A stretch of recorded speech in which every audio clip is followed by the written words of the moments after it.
Chris, how you doing? I'm doing good. How about you?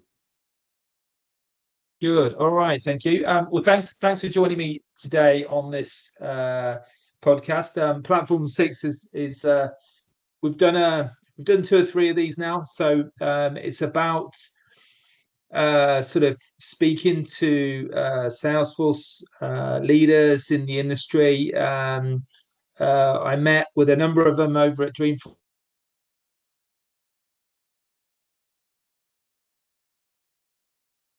Great, and lots of learnings from that. But also wanted to talk to people that we haven't had dialogue with before, different companies we haven't had dialogue with before, and that's why we connected, wanting to connect with yourself and kind of hear really about you, your story, your business, or the MK Partners business, um, and amongst a couple of other things as well. So it'll be interesting to hear on that. Um, and yeah, and then we can talk about how you see the industry, possibly your views on Dreamforce, and also hiring as well right now. So um, if that's all right with you, Yeah, no, that sounds good. That sounds good to me. It's a good, conversation. good stuff. Cool, absolutely good. All right. Well, talk, if you want to just introduce yourself and kind of particularly, I suppose, MK Partners and your experience within Salesforce. Yeah, so my name is Chris. I am currently the CRO at MK Partners. We're an implementation partner. Been around, MK Partners itself has been around for 18 years now. Started 18 years ago. The Wow. CEO and the founder of MK Partners, he used to work at Salesforce. So like one of the first 100 people to work at Salesforce, and then left and then decided to kind of start his own kind of consulting firm. So got a lot of experience through there. A lot of the stuff like in the nonprofit world, the nonprofit starter pack was actually written by him while he was at Salesforce. So Salesforce has that like 111 project. So it encourages their employees to Yeah. do something. And so one of his was to create that. So he did. So a lot of experience with that. And basically we're just an implementation partner, basically kind of getting people up and running on Salesforce. The analogy I always give with partners or with customers about what a partner is Salesforce is a real estate agent, right? They sell you the house, but they don't do anything to the house. House is what it is. And that's what Salesforce AEs and they do. They sell you the house. But sometimes people move into the house and it's perfectly fine the way it is. That's great. You don't need anything. You just move in and live. Other times, people want to change that house. It's great house, great location, but the kitchen isn't right what it needs to be. And that's where partners come in, Yeah. right? Yeah. We come in and we change the kitchen. We're the contractors, right? And so that's what we do, go in there. And so for me, I started off as a worker, right? I started off 14 years ago, coming up on 14 years. I was hired at MK Partners actually as just a trainee. I did not know what Salesforce was. I remember getting on an interview with the owner, whose also name is Matt, and having to Google Salesforce and reading what it was on Google, but still having zero clue what that was. And just getting on an interview and just kind of talking to him. And then he kind of took a chance on me and hired me on again as like a trainee person. And then I've just stuck my head down and kind of worked my way through and became an admin, became a consultant, and then just, going through, then became a services manager, then different manager positions, and then becoming VP of operations, and then becoming the COO, and then now moving over to CRO. So it's been a journey to say the least, at the same company, but a Yeah. lot of different roles in the company as we've grown and expanded or just kind of been in existence all this time. Do you think that that type of because that's obviously starting at the bottom as an admin and moving your way through. Do you think that sort of journey or that ability to go through a journey like that has changed at all in recent times, or do you think it's still that that path is still clear and obvious for people? Um, I think it is. I think it's a lot easier than it was back then. just because when I had first started, again, there was no resources, there was no trailhead, there's a lot of programs that are available for people now, where back then it was, there wasn't that stuff. I remember there was like, Force, dang it. Hey, I'm trying to remember what the name of the website was, but it was this guy who was trying to get his admin cert, and he started a website and just put like his thoughts as he was compiling his notes.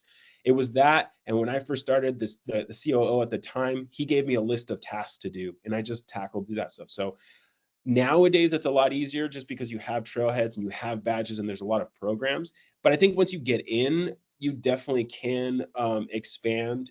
I guess it really depends on kind of what area. There's a lot more need for admins directly with companies. So the career path, like say where mine was, is a little bit different. I don't think you're going to be an admin at, a large company and then go up and kind of become an executive at that company. You may have different roles and be specialized. It may become more, I think the path is a little bit different. It's more of admin, advanced admin, or maybe even developer. And then I think getting into that solution architect role, which wasn't around way back when, but now I think that is an important role, that solution architect. That's the advanced, I think, Salesforce role that people can kind of strive for and stuff. Yeah, cool. No, I understand. And do you think the because there are so many options for people to like you say, there's so many different areas now. So when you're starting at the bottom there, do you nowadays, do you think how do people even know which direction to go? Do you become a CPQ? Do you go a CPQ route? Do you go a Commerce Cloud route? Do you go Experience Cloud? Do you?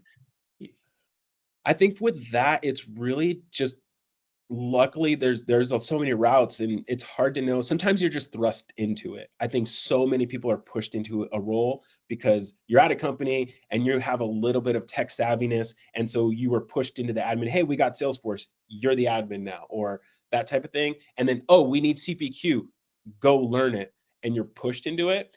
I would Yeah, say there are so many different things. What's your interest? What's your passion, right? Like, because being pushed into something and being saying like, I have to be the CPQ person because that's what Salesforce need is at the company, doesn't mean that's what you should do or that's what you want to do, right? So I would always say yeah, like, just dip into different areas.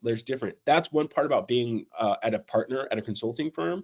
What it allowed me to try different things, because every person, every client that we had, you had to learn something a little bit different because their business was different than the last one. We never hyper specialized. We didn't do like, we only do nonprofits. For a long time, the company was only nonprofit, but then we opened up. So it's like, if you only do nonprofits, then you're stuck in that mindset. Whereas we started doing general business and general things. And so working with different account executives and their role changes. So then industry changes. So there was a period of time where I worked a lot with recovery centers, meaning, drug and addiction recovery centers. And I did like just 30 or 50 of them. And that was really interesting because they wow, had a different need, but they use Salesforce. And then a couple months later, it was financial services, right? So it's like being able to kind of dip my toe in a lot of different things allowed me to then say, well, this is what my interest is. Now I can go focus on that. I think if you have an interest in it, it makes it a lot easier to study it and to learn it because there's that desire to learn it, right? Like, for example, like in college, like growing up, my father always said, do what you want, like study what you want to study. And I was passionate about space and astronomy. So when I went to school, I knew what my degree was going to be in, right? Blindly, just because that was the passion, I went and I got into an astrophysics program. So I went to UCLA and I was in the astrophysics program, and it was extremely hard. Most of the time when I tell people I was an astrophysics major, they're like, oh, wow, you must be really smart. And I'm like, well, no, you don't have to qualify for the major. You just got to pick it. I mean, I graduated, sure, but I knew people who were smart. There was guys who were studying and they would pull a random formula from like, where did you get that from? And they're like, oh, well, the professor said it in week 2 in this little note. And I'm like, I had no idea. I don't even remember it in my notes. I knew some smart people. yeah, I was not one of them, right? But it was really difficult, but because I had the interest and the passion for it, spending nights studying and going through my notes because I just wanted to know it, because I wanted to understand it for my own personal sake versus I had to pass. So I think that same thing applies in Salesforce world, because there are so many different verticals and there's so many different kind of niches.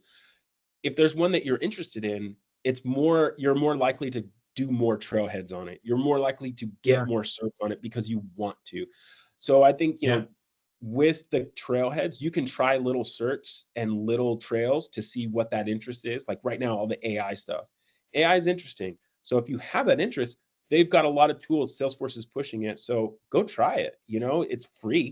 So it will cost you only your time. And if you're like, no, this isn't really for me, or this, it sounded cool, but once I started opening it up, which is exactly what happened to me in college. Like I wanted to be a professor. I wanted to be a research professor, etc. Once I actually got into what professors did, because I was a research assistant and working with a professor as we search for active galactic nuclei, super fascinating. But I saw a vast majority of the time what they were actually doing, and I'm like, I don't want to do that. So then that's why I didn't go down that route. But that then helped me get a job here at MK Partners, because that learned me how to code. And so then I knew how to write code and do that critical thinking, which you need in the Salesforce world too. So it comes full circle, but you just have to try. For school, it costs money because you're going to school and all that kind of stuff. Luckily, for the Salesforce world, a lot of it is free. It just requires a little bit of time and effort on your part. So that's what I would try to say to people. I think that's probably the best solution. Okay, cool. And from a partner point of view, is it difficult to target your revenues, and where do you, because again, I suppose it's not only from a personal perspective that you can go down various paths and you can try different things, but I'm just thinking from a partner perspective, how do you manage that? And I suppose in a chief revenue officer role, that's kind of I presume is one of your focuses to think about. And so I'm interested to know how do you tackle that?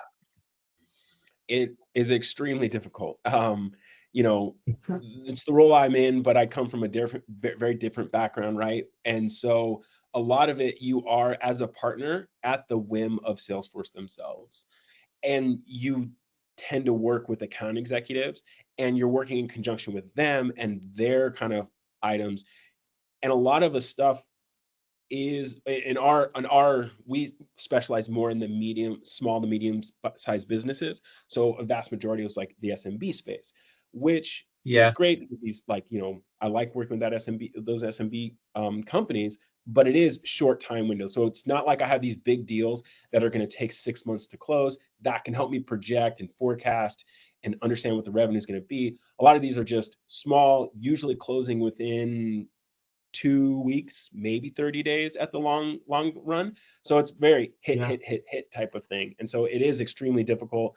You try to go off of past, hey, these were our numbers, like, Q1 is kind of tends to be low, and Q2 a little bit better, but everything, and then Q3 really hits. And then, based off of kind of years, you try to find the trends and kind of go based off of that, which, again, it's difficult because a lot of it's out of your control.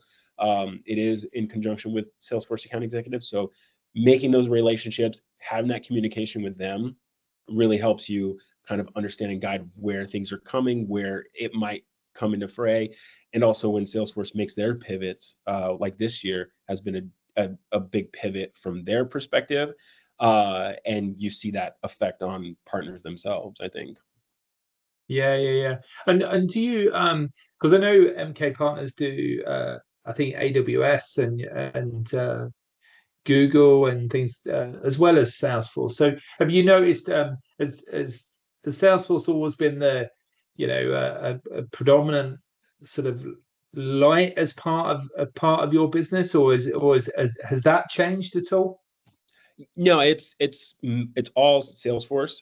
When we say Google Oh, and it is. AWS, Okay. it's just in support of the Salesforce ventures. In Like for support of example, it, the right? Google Okay. stuff is because of our owner. He, we have Google in terms of our, Gmail and Docs and all that kind of stuff. And he likes Google in terms of the platform, and so he plays around with it. So, and then we have like, when we have supporting stuff, we use AWS for. We also have apps. So we're also an ISV, and some of our apps we use AWS as the backend, or Google I see. Cloud Yeah, as yeah, sort of yeah. that Makes sense. stuff too. But main majority is we don't really implement Google or AWS stuff. We just do Salesforce. That's all just supported. We know that stuff, but we're not like, competitors to like a Salesforce and kind of split the shop at this point. Okay, cool. That makes sense. And how do you say from a partner perspective, because it is so competitive, isn't it? And there are Yeah. so many partners out there, and I know you guys have been around for quite a long time now. And but so how easy is it to differentiate yourself from other partners out there? Uh, it's not easy in a sense because we all do the same thing, and it's just about being realistic and just understanding what you do and how you do it and sticking to that. For example, I believe in the power of no, right? Like when someone asks, can you do something? If all you say is yes, then that kind of dilutes what you do. So for example, you mentioned CPQ, right? We don't do CPQ. Like we played around with it. We weren't really a fan of it. It's complex. It's like something it's just, we weren't, so we're like, hey, we don't do CPQ. So when you tell people like, hey, when someone comes to you and say, hey, do you do CPQ? And we're like, nope, we don't. We recommend maybe someone else or etc. That gives you some validity to what you do say when you say yes to something, right? It's like, Yeah, yeah, oh, do you yeah. do Sales Cloud? Yes, we do. Or do you do Marketing Cloud? Yes, we do. And they're not just believing because it's just what. And so it's just maintaining that and maintaining the relationships with Salesforce themselves. So basically, kind of what differentiates you from another partner is basically the AE and kind of those, because they're the ones bringing you in. So having them understand how you operate, because they're the ones talking with the clients or the customers a lot more than you. And so Yeah, yeah. understanding what your fit is and how you operate, and then the AE, okay, this would work with this client. Because at the end of the day, we all do the same work, but sometimes it's just style. And so understanding what your style is and then presenting that style to the AE or the customer to say, hey, look, this is how we do stuff. Maybe that jives with you, maybe it doesn't. And so, and being upfront about that. And, I think that's important because then that, allows customers to feel like, yes, this person will work with me. Nothing against if you won't work with me. It's just not a good fit. That's fine. Yeah. We want to find the right fit for you, because when it's not the right fit, that's even worse than not getting the project, So Yeah. No, I know, I kind of understand that because from a recruitment perspective, we only specialize platform six in Salesforce, ServiceNow, and AI and digital transformation. So, but we get lots of requests, particularly from big global consulting companies. Do you do Java? Do you find testers? Do you find I don't know, .NET project managers, and so we have to kind of certainly sit there and in the same way and say no. yeah, We don't do that, and yet, and like you say, you have to value your service, don't you? Because I think that's how you get reputation, and and if you can also prove to people that you know what you're talking about and you can react quickly and you can demonstrate knowledge of the niche spaces you're in. I think that for me, that adds more value than just trying to do everything. So yeah. I wholeheartedly agree with that. It's I think you've got to have a specialism. You've got to be afraid not to say no. Which makes Um, it tough because it's like, this big project, this is revenue, it can come in. yeah, You want to say yes, you're like, I know I could do it, but I shouldn't, right? Like you just have to be steadfast and kind of your thing for the long term. Like you're setting up for the long play, not the, now. You know, you want to set up for next Yes. month and next year type of thing. Longevity is more important than flash in the pan, as you say. Yeah. No, I'd agree with that. I'd agree. So tell me, so from a what's your experience of Salesforce recruitment then? You obviously been at MK Partners a long time. Uh, what's been your experience over the years in hiring? It's been very diverse over all the time. You know, we've gone from people right out of college. I've had some great employees who were just right out of college and kind of, you know, wanting to get their understanding and, you know, dip their toes in the water type of thing. And a lot of it from us, we tended to like green people, because we wanted to train them in our way. Hey, you know, Yeah. learn our way, as opposed to untraining the ways other people did it and things like that. Yeah. We did a lot of that. And also, obviously, because I'm biased, right? Like, I was hired not knowing anything of Salesforce, not knowing anything of CRM, not knowing anything of business, and I turned out Yeah. okay, you know? So I try to give that same opportunity to others. I try to look for people who can solve problems, right? So we've done that a long time. We've also made use of programs that Salesforce offers. So they had offered the Trailblazer program, where people would go into the program, kind of get like a crash course, like a boot camp, and then learn stuff. And then partners would come in and we can interview these people, hire them. And even like the veteran force. So Salesforce offered for veterans, you know, free programs, and then help to find them jobs. So we've made use of that as well. I think it is now more geared towards nowadays recruitment. It's like you got to have more experience in the Salesforce world because it has come so far.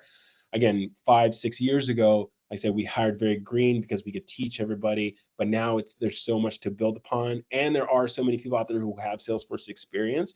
It's kind of hard to be like, well, this person has a lot of Salesforce background of usage and understanding versus this person who's never had anything. So we do tend to lean Yeah. more towards Yeah. that now, because we need people to get up and running fast, especially, you know, the past couple of years, because of, you know, the way the market has been, and kind of, you know, a little bit, when we do hire someone, they need to be able to be on a project and be billing and useful for that project immediately. I mean, unfortunately, we're a small partner, so we're not this huge company. So unfortunately, we can't have someone hire and be a non-resource for 3-6 months as they train. Yeah. I wish that was the case. I wish I had that much just backfill or be able to kind of do that, but it's just unfortunately not, you Yeah. know, the case. So having someone who has that experience, you know, at least can be understandable, and kind of some track record, has kind of been the updated kind of way we've been kind of recruiting and stuff when we have been recruiting. Well, yeah. Okay. And what's from a I'm interested to know from a partner perspective. So from a recruitment partner perspective, what's been your experience over the years in this space? Because there's more and more recruitment vendors, you know, from all over the world trying to recruit into Salesforce because it's still the hot thing that people want to do. And they see that there's an ability to make money in that. So what's been your experience of, you know, recruitment vendors in general, you know, over your experience in Salesforce? In terms of recruiters themselves, it all is just a different mindset, or, you know, definitely recruiters can definitely help candidates, because they have those connections. They have those connections with people, and get people foot in the door and things of that nature. Us personally, Yeah. like me personally, I haven't worked with them a lot, just because our owner, he just never wanted to work with recruiters, especially because in the Yeah. beginning we worked with a lot of green people, and then also, Yeah. on top of that, then moving over to like the Salesforce uh, Trailblazer program, that kind Yeah. of acted as the recruiter, because they would kind of bring people in, and so it was kind of go through that program, versus just kind of like your standard kind of recruiter kind of coming in and, you know, doing that aspect of it. Just because from a business standpoint, obviously you have to, you know, have that added cost of the recruiter on top of the person's salary and stuff like that too. And so, you know, Yeah. owner was always against that in terms. So I had to be creative in the ways I found employees, just because I was handcuffed into kind of what I was able to utilize as when I was kind of, the VP of operations and the COO, and as we were hiring and doing that kind of stuff too. Okay, cool. And from a partner perspective, I also find it interesting that people move between partners so often. It's they just seem to jump from one to another to another to another. It's, so do you think there is apart from obviously people moving for financial reasons, do you think there's any other main reasons why that happens? Because you do find certain people will have worked probably sometimes 7 or 8 partners now, almost. I think so if I'm like looking at a resume, right, and I've seen they've worked at a bunch of partners, unfortunately to me that might be, I then question like, well, why? You're right. That's like a flag Yeah, for me, because I'm like, well, why are you yeah, at so many partners? And it really depends on the person. Sometimes it's just a fit, like you're trying to, because culture, especially nowadays, culture is everything. So many, especially yeah, younger people, they could care less about the finance. It's more important all the other stuff. And so if they come yeah, into a situation and they're just not liking the vibe, and there's no really better way yeah, to put it, they're out. They don't care. They're not like, it's like, for me, it's like I have a mortgage, I have a family, I have these people, like I can't just leave. Like if even if I just didn't want to, like, it's just like my dad, like, didn't like his job, but hey, he's got to pay all these bills, so he's going to stay. Or I think a lot of these younger, people as well, they're more happy to jump because they just are more carefree with it, and they're just, I think that's just like the nature of culture right now, where if they yeah, don't like the vibe, they don't like, the way things are done, they'll just move to the next one. And they're just staying in the space because they can, as other partners, like, oh, well, they worked at a partner, so they know this. And so, we can, sorry, phone calls coming in. okay, They know what's going on. And so from a partner, like, oh, they worked at another partner, they'll get up to speed quick, like I mentioned, because as a partner, you want someone who can get up and be billable quickly. So if they've worked yeah, on other yeah, projects where as a partner, I'm like, oh, that's a benefit. But then you start getting into so many. Now I'm like, well, wait, why aren't they working out at all these other spots? yeah, yeah, yeah, yeah. Do you think it's difficult, more difficult now to create cultures, um, in businesses, particularly now everything's become so remote working, Yes. and you know, so therefore you I don't know, having 20 years ago, everyone's in the same office, and you're all sat next to each other, and you're all going to lunch together, and Hmm. and you're talking. How have you seen that evolve, and how do you think that's how difficult is that as a challenge? Do you think? It's extremely difficult. It's like when you were in, like, prior to 2020, everyone that I hired was on site. We had no remote employees. I mean, we had like, oh, actually, we had one because he moved. He had to move back up north because of family issues. He didn't want to leave, and he was Sure. such a great employee. We're like, okay, go. Well, but other than that, everyone was in the office, and the commute was, I went drove 40 miles each way from, Long Beach, California to North Hollywood. And if you're Yeah. from LA, 40 miles equals 2+ hours in traffic, right? And I did that Yeah. every day for many, many years. And luckily, a motorcycle helps because Los Angeles has lane splitting. For those of you who don't know, Yeah. we can move cars. But anyways, that helped. That helped. But still, like, the commute was a pain. But being in an office just gave that different environment, right? Like when you had the downtime, you could just go out and talk to someone. When you went to grab your coffee, your coworkers were there and you could just have those conversations. There was just like that, like again, just that feeling of just being able, you know, who these people were, or when you were just sitting and working, you were having this like difficult thing, you would say something, someone would turn around like, hey, you're working on, oh, Experience Cloud, like I've done that with this client, and then you just start a conversation like Yeah, that stuff, yeah, and built so much, and you knew who that person next to you was, or I had an office and then look out, see, I knew those people out there, or they could always walk by and just look and, you know, see me in my office and like, hey, and they would come in and we'd have conversations, and yeah, they knew I was there for them and I knew they were there when I needed them, type of thing, because they're physically there. Remote is extremely difficult because, yeah, how do you have, there is no, it's just either in meeting or not in meeting, right? I think when 2020 happened, we definitely tried to create these like lunch hours where people could get together on Zooms, but then people didn't want to attend. And it's just like, it's very difficult to develop a culture in a virtual only environment.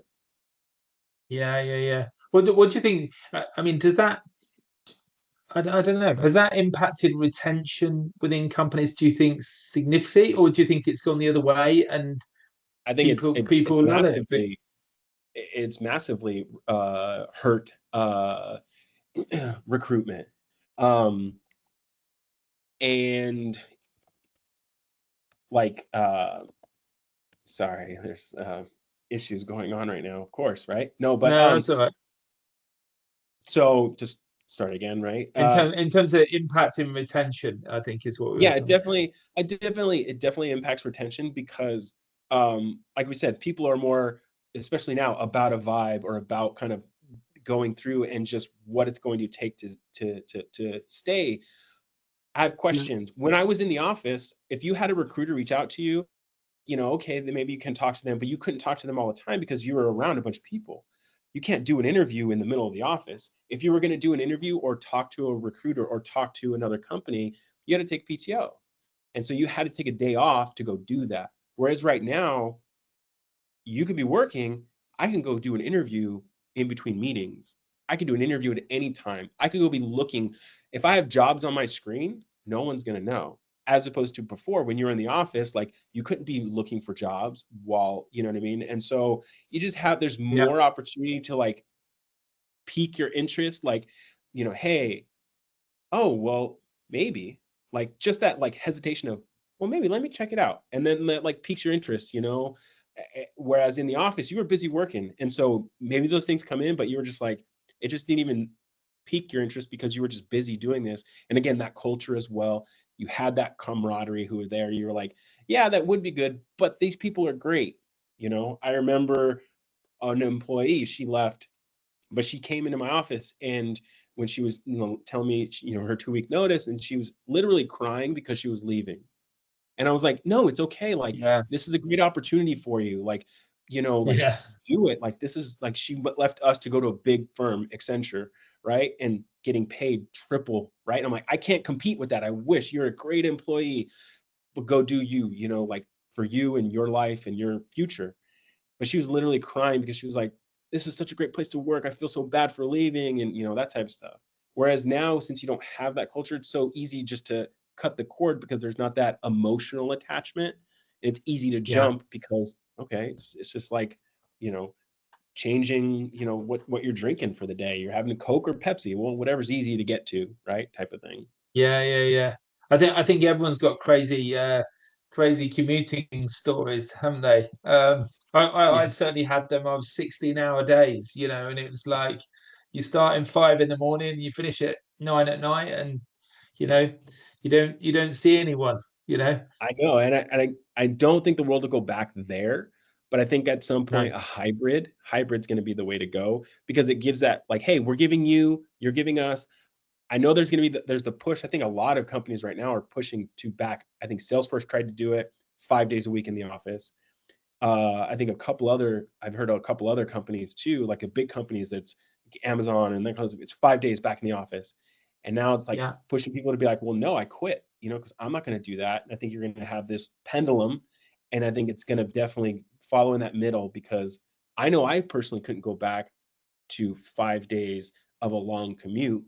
I remember, yeah, like, you know, the crazy stories. I'd leave early in the morning before any of my family got yeah, up, And especially when my daughter was really young, I'd come home and she's already in bed asleep. So I didn't get to see my daughter, Yeah, as she's a same. baby. Yeah, Whereas now it's like, I take the time, like, I pick her up from school every day. I get to spend that yeah, time with her. I pick her up from school, we go home, and then I work the rest of the day from house and all that kind of stuff. So there's that balance, yeah, because work-life balance is extremely important. It has that longevity of it. So yeah.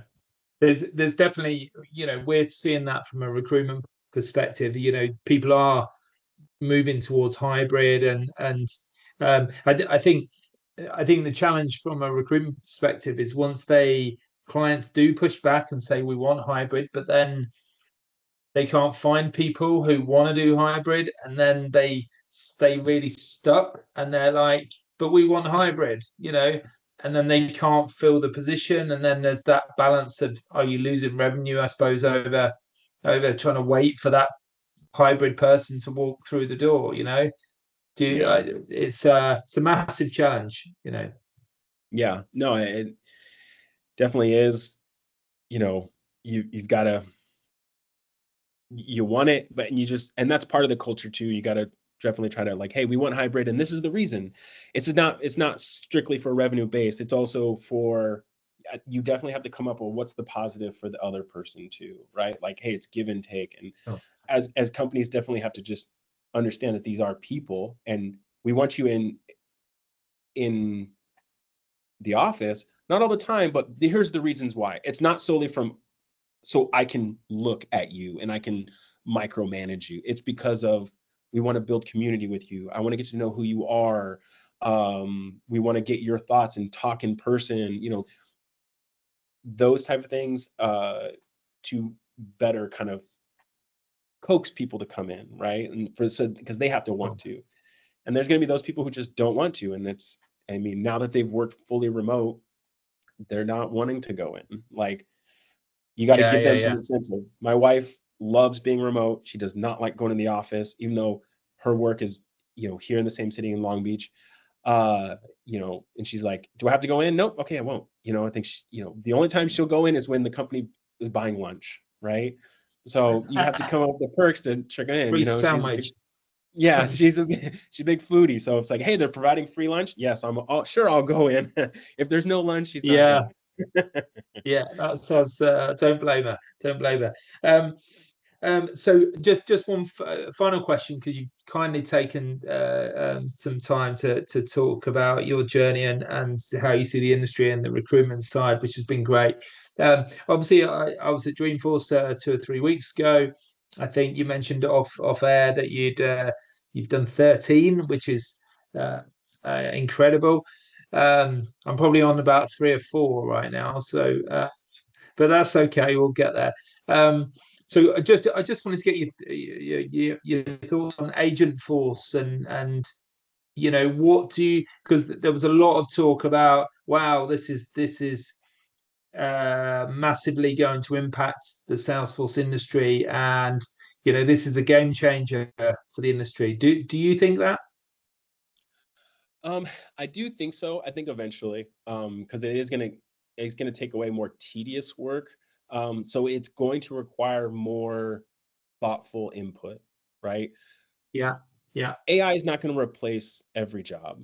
I think that's the scare, is AI is going to replace admins. Well, no, AI still has to be set up. And the other aspect of it too is that AI needs stuff in order to work. It's not just it's it's just like we try to think humans are smart, sure, but we didn't start off that way. We started off as babies. And again, a baby yeah, can't talk, a baby can't walk, baby can't do anything. And it's, not, it takes time for that baby to mature into thinking. Even a 10-year-old, they're not that smart, heck, I'm smarter than a 10-year-old sometimes, not always, but sometimes. I like to think. But they have to learn and grow. It's the same thing with AI. And every AI, unless you're using an AI that's already a grown up, but small businesses, which is the vast majority of companies, especially using Salesforce, is, small, medium, businesses, and they think AI is going to help them tremendously, but it's going to take time. And from the admin perspective, it's going to take time to train that AI. So you're not going to update fields on the page anymore. eventually, right? AI is going to, Agent Force and things like that's going to help with that, but it still needs to know what it should do. It needs to have the guardrails. And so that's why your job is now more creative, and it's taking away busy work, but you still need that creative mindset. As much as AI is great, humans were made to be creative. And AI and these tools coming in don't take away your job. It just allows you to do something else. And so you're still going to need those admins, to people to come up with the problem or come up with the guardrails like, hey, AI, you need to do this in this way. AI just doesn't come up with on its own. It still needs that initial prompt. It needs to build that prompt. And that's the skill. I think a big thing that people might understand is, have you ever met that person who's really good at Googling, right? Like you could Google something and like be like, where did I find that? Well, I just Googled it. Well, I have Google too, but I can't find it like you did. Find the answer. That's the same thing. It's just knowing how to Google. So this is how to build the prompt, how to use Prompt Builder for Agent Force to use, how to use Data Cloud and putting all that stuff in there for AI to use. So I think it's just going to be a shift. And I think I've even seen some updated things. I've seen a video of like, I think it was like Brazil, of like Salesforce, AI Salesforce, and the page is very, very different. And so I think that is going to be the new way it's going to go.